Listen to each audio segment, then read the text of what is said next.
వీళ్ళు అడిగారంట, వాళ్ళు చర్చిస్తున్నారు అని చెప్తున్నారు కానీ, ఇది చాలా పెద్ద రిస్క్‌తో కూడిన వ్యవహారం. ఒక రకంగా చెయ్యి కాల్చుకునే వ్యవహారం. తేనె తుట్ట కదిలించకుండా ఉంటే బెటర్. అంటే ఆల్రెడీ కదిలించేశారు కదా. అదైపోయింది. అది మూసుకుపోయింది. మళ్ళీ తేనె తుట్టను ఒకసారి కదిలించాం, తేనె పీల్చేసుకున్నాం.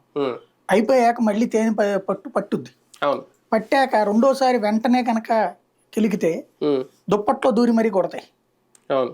ఇప్పుడు కెలికితే అంతే అవుతుంది. ఎందుకయ్యా అంటే ఇది బిగిన్ చేస్తే మిగతా అన్ని కూడా మార్చమని వస్తుంది. అడుగుతారు ఖచ్చితంగా. ఇప్పుడు జనసేన స్ట్రాంగ్ గా అడిగినటువంటి చోట్ల వాళ్ళు కూడా రివర్స్ అడగచ్చు. ఇప్పుడు పోతున్న మహేష్ అడుగుతాడు మంది ఎందుకు మార్చకూడదని అడుగుతారు కదా. వరం అడుగుతాడు, నాది నాకు ఇచ్చేయండి అంటాడు. పవన్ ఇంకో చోట నుంచి పోటీ చేయించండి అంటారు. అంతే కదా. కెలుగుతారు. అవును.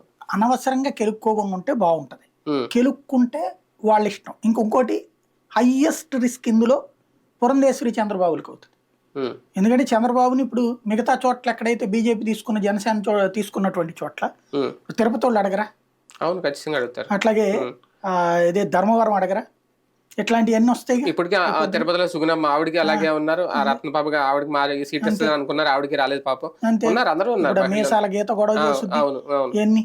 ఇక్కడ పాయింట్ ఏంటంటే అనపర్తి సీటు ఇక్కడ ఈవిడికి ఎందుకు ఇబ్బంది అవుద్దంటే పురంధేశ్వరికి, అక్కడ 2004 నుంచి అనపర్తిలో హైయెస్ట్ మెజారిటీ ఎవరికి వస్తే వాళ్ళ ఆ పార్టీ